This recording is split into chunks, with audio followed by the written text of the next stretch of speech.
بسم اللہ الرحمن الرحیم۔ السلام علیکم دوستو، دنیا بھر کی خبروں میں آج آپ سنیں گے، لیکن اس سے پہلے اگر ہو سکے تو لائک اور سبسکرائب کا بٹن ضرور دبا لیں۔ شکریہ۔ بشار الاسد کی حکومت بقول نیتن یاہو کے شرارت کا محور تھی۔ نیتن یاہو نے دعویٰ کیا ہے کہ شام میں بشار الاسد کی حکومت ایران اور حزب اللہ اور ان کے اتحادیوں پر اسرائیل کے حملوں کا نتیجے میں گری ہے۔ انہوں نے اعتراف کیا کہ شامی حکومت کا زوال اسرائیل کے لیے ایک اہم موقع ہے، تاہم یہ موقع بھی خطرے سے خالی نہیں ہوگا۔ اس سلسلے میں صہیونی حکومت کے وزیر دفاع نے بھی کہا ہے کہ فوج کو ہدایات کر دی گئی ہیں کہ مقبوضہ جولان کے علاقے میں صہیونیوں کو تحفظ فراہم کرنے کے لیے حائل علاقے اور واچ ٹاوروں کو اپنے کنٹرول میں رکھا جائے۔ دوسری طرف ایران کا کہنا ہے کہ اسرائیلی حکومت نے شام میں تقریباً تمام دفاعی اور شہری بنیادی ڈھانچے کو تباہ کر دیا ہے۔ اس حکومت نے 1974 کے معاہدے اور سلامتی کونسل کی قرارداد 350 کی خلاف ورزی کرتے ہوئے شام کی مزید زمینوں پر بھی قبضہ کر لیا ہے۔ اس لیے شام میں اسرائیلی جارحیت اور تباہی کو روکنے کے لیے علاقائی ممالک کا اتحاد اور ان کی جانب سے فوری اور مؤثر اقدام ضروری ہے۔ ایران نے اسرائیل کو خبردار کرتے ہوئے کہا ہے کہ شام پر اسرائیلی حکومت کی جارحیت فوری طور پر روک دی جائے، ورنہ ایران بھی اس جنگ میں کود پڑے گا۔ معزول شامی صدر بشار الاسد کی دمشق سے ماسکو ہنگامی روانگی کا اہتمام دوستوں روس کی انٹیلی جنس نے کیا تھا۔ چند روز قبل شام کے سابق صدر بشار الاسد باغی افواج کی پیش قدمی کے سبب دمشق سے طیارے میں فرار ہو کر روس چلے گئے تھے۔ بشار الاسد کے دمشق سے فرار ہوتے وقت ایسی اطلاعات بھی سامنے آئی کہ سابق صدر کے طیارے کا کنٹرول ٹاور سے رابطہ منقطع ہو گیا ہے، جس کے بعد ایسے خدشات کا اظہار بھی کیا گیا کہ مفرور شامی صدر کا طیارہ حادثے کا شکار ہو گیا ہے۔ روس کی جانب سے بشار الاسد کو بتایا گیا تھا کہ وہ جنگ ہار چکے ہیں۔ دمشق کی جانب باغیوں کی پیش قدمی پر روس نے بشار الاسد کو شام فوری چھوڑنے کا مشورہ دیا تھا۔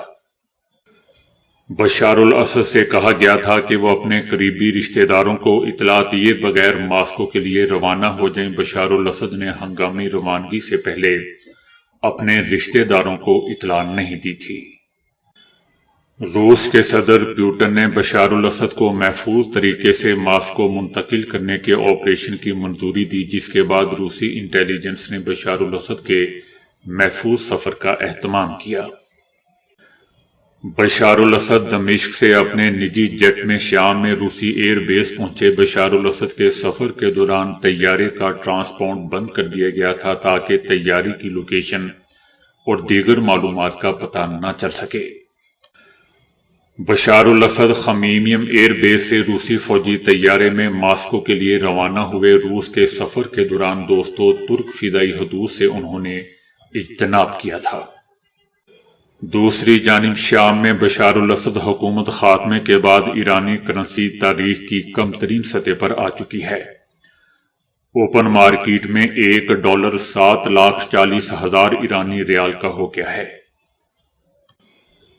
کرنسی ڈیلر کے مطابق مشرق وسطیٰ کے بگڑتے حالات کی وجہ سے $1 10 لاکھ ایرانی ریال تک پہنچ سکتا ہے۔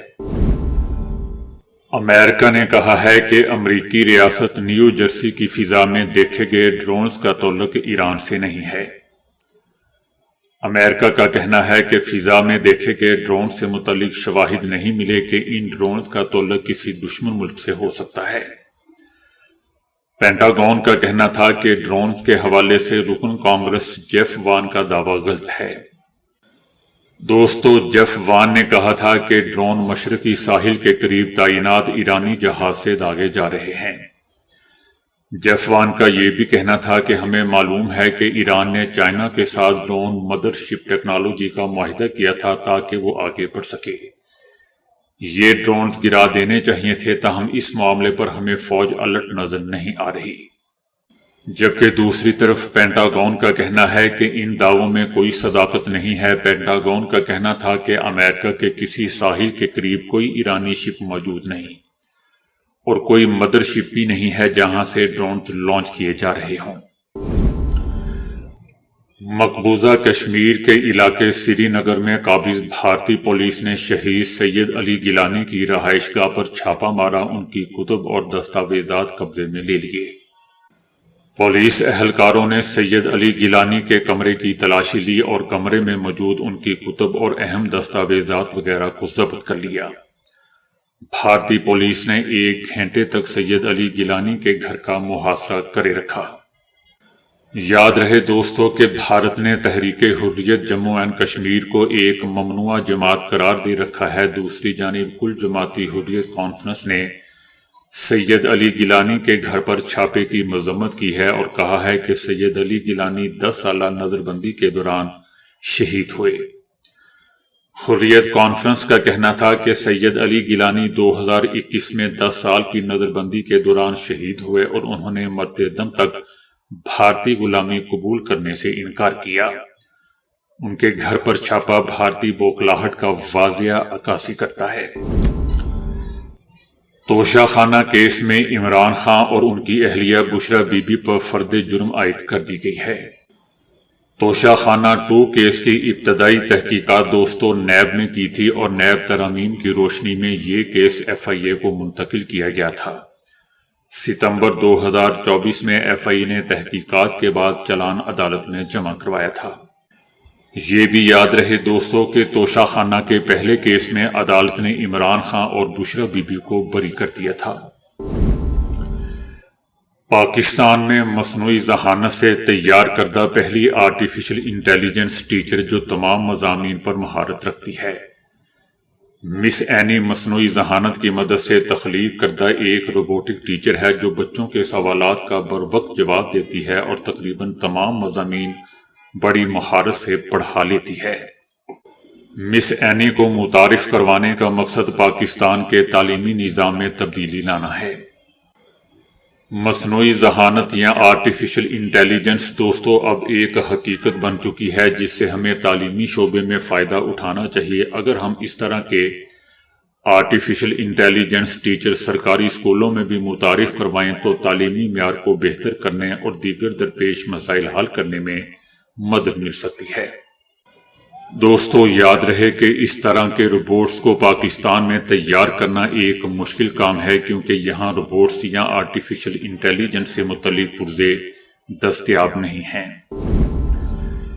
حکومت نے کہا ہے کہ پاکستان تحریک انصاف نے 9 مئی کو تمام ریڈ لائنیں عبور کی، ان کے ساتھ مفاہمت نہیں ہو سکتی جب تک 9 مئی کا فیصلہ نہ ہو جائے۔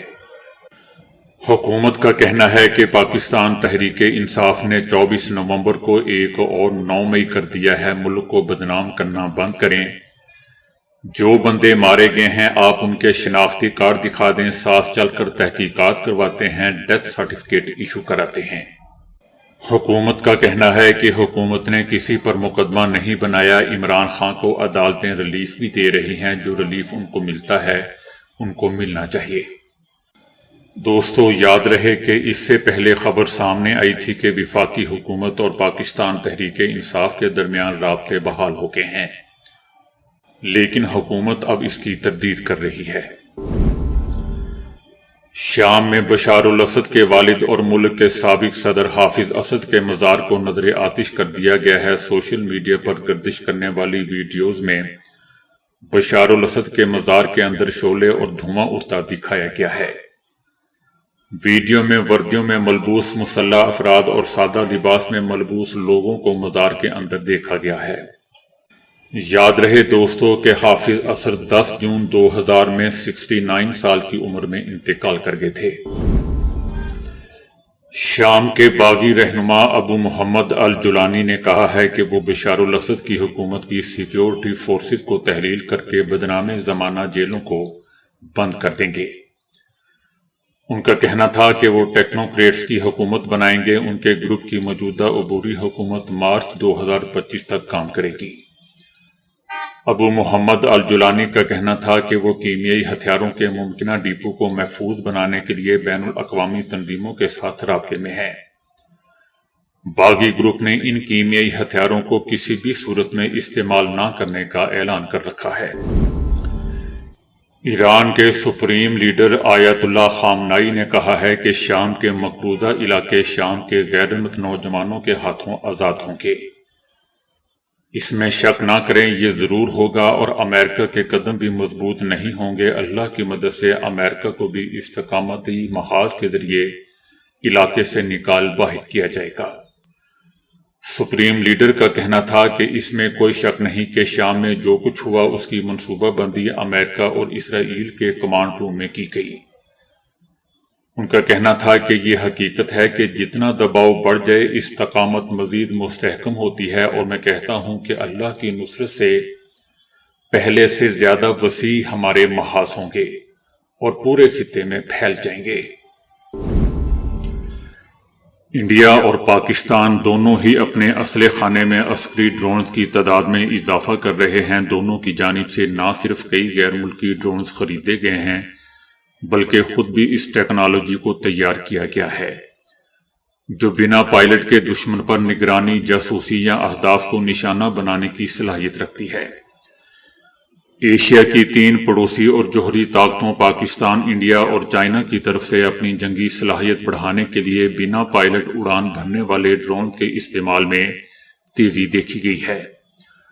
افواج میں وسیع پیمانے پر ڈرونز کی شمولیت نے جنوبی ایشیا میں جنگ کا طریقہ کار کا بدل دیا ہے، اور آئندہ کسی بھی تنازعہ یا جھڑپ کی صورت میں ڈرون کا استعمال کہیں زیادہ ہوگا۔ ان تینوں ملکوں میں بڑے پیمانے پر ڈرون کی موجودگی اور ایک دوسرے کے خلاف جاسوسی اور نگرانی میں ان کا بڑھتا ہوا استعمال مستقبل قریب میں ٹکراؤ اور کشیدگی کا سبب بن جائے گا۔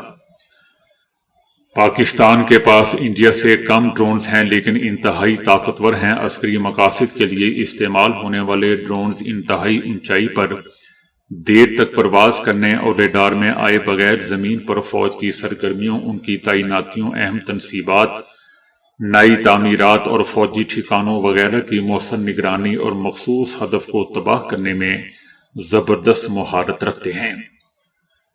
اگر ہم ڈرونز کے لحاظ سے دوستو انڈیا اور پاکستان کی عسکری صلاحیتوں کا موازنہ کریں تو یہ معلوم ہوتا ہے کہ دونوں حریف ممالک نے ماضی قریب کے دوران اس میں اضافہ ہی کیا ہے۔ انڈیا اور پاکستان دونوں ہی ڈرونز کی تعداد میں اضافہ کر رہے ہیں۔ انڈیا کو اندازہ ہے کہ آئندہ 2-4 برس میں اس کے پاس تقریباً 5000 ڈرونز ہوں گے۔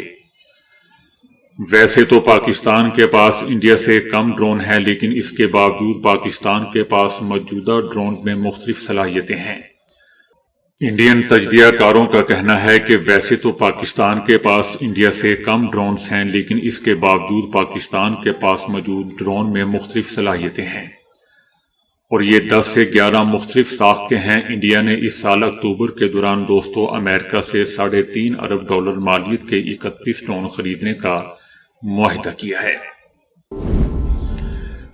شام میں نیا انقلاب کیا شامی عوام کے لیے امن اور سلامتی اور ترقی خوشحالی کا پیغام لے کر آئے گا؟ یہ مزید بربادی، خون ریزی یا خانہ جنگی پر ختم ہوگا؟ نئی باغی قیادت کا اسرائیل کے ساتھ معاملہ کیا ہے؟ کیا خود کش حملوں یا تخریب کاری جیسی کارروائیوں کی نئی شروعات ہوگی، یا امریکی تعاون سے امن اور سلامتی کی کوئی نئی صورت نکلے گی؟ 1970 سے سن 2000 تک فوجی ڈکٹیٹر حافظ اسد کے 30 سالہ ظلم و ستم کی بہت سی کہانیاں بیان کی جاتی تھیں، مگر جب جون 2000 میں لندن سے پڑھ کر آنے والے آئی اسپیشلسٹ ڈاکٹر بشار الاسد نے اقتدار سنبھالا تو لوگوں کی توقعات تھیں کہ وہ اپنے باپ جیسا نہیں ہوگا، مگر وہ باپ کا بھی باپ نکلا۔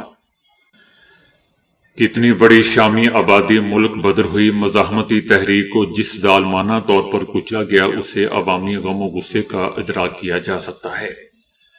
شامی عوام مناسب موقع کی تلاش میں تھے۔ شام کی آبادی مذہبی طور پر دوستو 80% سے زائد شافعی الفقہ سنی العقیدہ ہے، جبکہ علوی شیعہ 10 سے 15% ہیں۔ روسی مفادات بھی علوی حکمرانی کو شروع سے تحفظ فراہم کرتے رہے ہیں۔ حالیہ 10 روزہ مزاحمتی بغاوت کے دوران دوستو ابتدا شامی حکومت سے مل کر روسی طیاروں نے باغیوں پر فضائی حملے بھی کیے، لیکن عوامی سطح پر اسد رجیم کے خلاف نفرت اس قدر شدید تھی کہ باغی دنوں میں آگے بڑھتے چلے گئے، یہاں تک کہ شامی افواج نے ان کے خلاف کھڑے ہونے یا مزاحمت سے ہی انکار کر دیا۔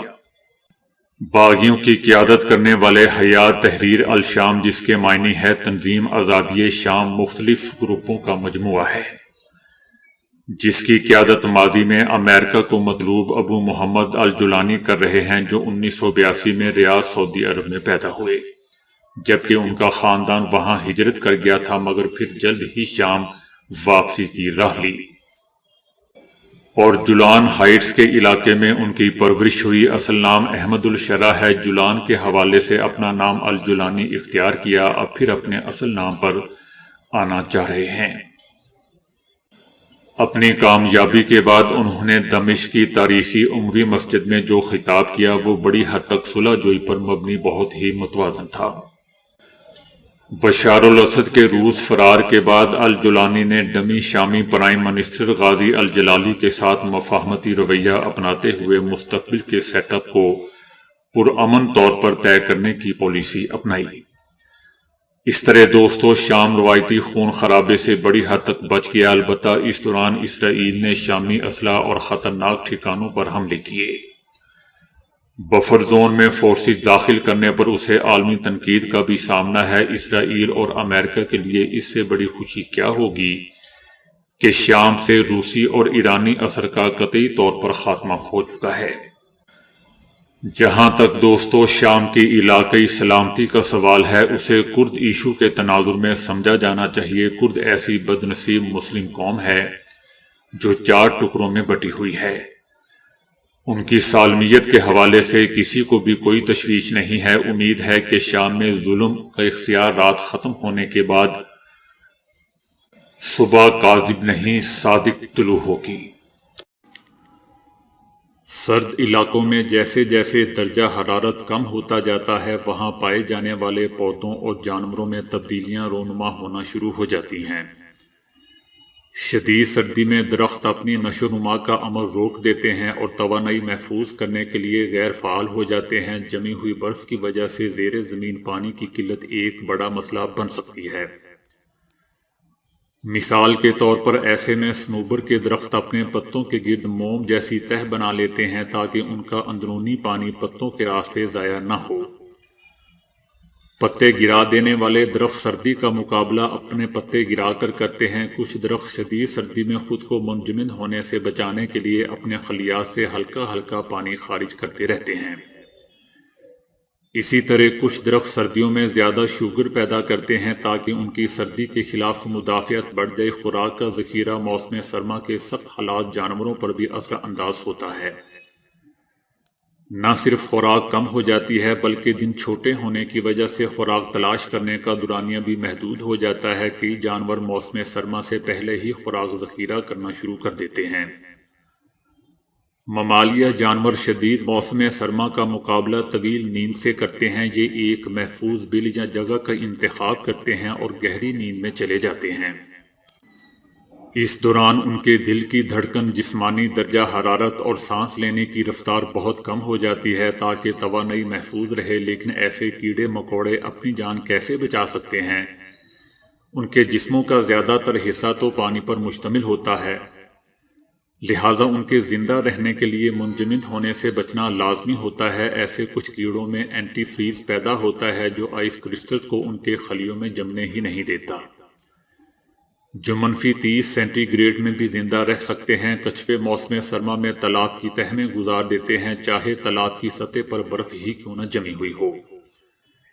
یہ تقریباً بغیر خوراک کے ہی زندہ رہ سکتے ہیں۔ عمومی طور پر یہ پانی سے باہر آکسیجن جمع کرنے کے لیے آتے ہیں، لیکن سردیوں میں یہ اپنے پھیپھڑوں کو استعمال کیے بغیر اپنے جسم کی بیرونی سطح کے ذریعے پانی سے ہی آکسیجن جذب کرنا شروع کر دیتے ہیں۔ بچوں سے گھر کے کام کروانا اور ان کے ان کاموں کے لیے راضی کرنا ایک بہت ہی مشکل کام ہوتا ہے۔ اکثر خواتین بچوں کو کاموں کے لیے راغب کرنے کے لیے بہت ترغیبات دیتی ہیں۔ ایسی ہی ایک خاتون جارجیا سے تعلق رکھنے والی میرین ہے جو کہ اپنے 3 بچوں کو تنہا پال رہی ہیں۔ انہوں نے اپنے بچوں کو گھر کے کاموں کی ترغیب دینے کے لیے اپنے گھر پر ہی ایک کمپنی کی بنیاد رکھی اور اس کمپنی کے ملازمین کی بھرتی کا اشتہار انہوں نے فیس بک پر بھی دے دیا۔ ان کے اس آئیڈیا کو فیس بک پر اتنا پسند کیا گیا کہ ان کی اس پوسٹ کو 1.25 لاکھ لوگوں نے شیئر کیا۔ میرین 3 بچوں کی ماں ہے جن کی عمریں بالترتیب 14، 11 اور 7 سال ہیں۔ میرین 3 بچوں کی ماں ہے جن کی عمریں بالترتیب 14، 11 اور 7 سال ہیں۔ اکیلی ماں ہونے کی وجہ سے ان کو بچوں کے اخراجات کی تکمیل کے لیے سخت محنت کرنی پڑتی ہے۔ اس لیے انہوں نے اپنے بچوں کی تربیت کے خیال سے ایک منفرد ترکیب سوچی۔ اپنے بچوں کی مختلف فرمائشوں کے جواب میں ماں نے بچوں سے کہہ دیا کہ سب کی فرمائشیں نوٹ کر لی گئی ہیں اور اس کا جواب ان کو اگلے دن اسکول سے واپسی پر ملے گا۔ جب بچے اسکول سے واپس آئے تو وہ یہ دیکھ کر حیران رہ گئے کہ ان کے گھر میں ایک جاب فیئر کا اہتمام کیا گیا تھا جہاں پر گھر کے مختلف کاموں کو انجام دینے کے لیے نوکری کی درخواستیں مانگی گئی تھیں۔ اس جاب میں انہوں نے کچن مینیجر، ہاؤس کیپر اور لانڈری سپروائزر کی جاب کے لیے نوکری کی درخواستیں مانگی تھی۔ اگرچہ اس کے بچے اس سے پہلے بھی یہ کام سر انجام دے رہے تھے، مگر اب وہ یہ کام باقاعدہ ایک جاب کی صورت میں کرنے والے تھے جس میں ان کی ذمہ داریاں طے شدہ تھیں اور اس کا معاوضہ بھی ادا کیا جانا تھا۔ اس کے بعد ہر پوسٹ کے لیے ماں نے اپنے بچوں کے باقاعدہ نہ صرف انٹرویو لیے بلکہ انٹرویو کے بعد ان کی پوسٹ کا فیصلہ بھی کیا گیا۔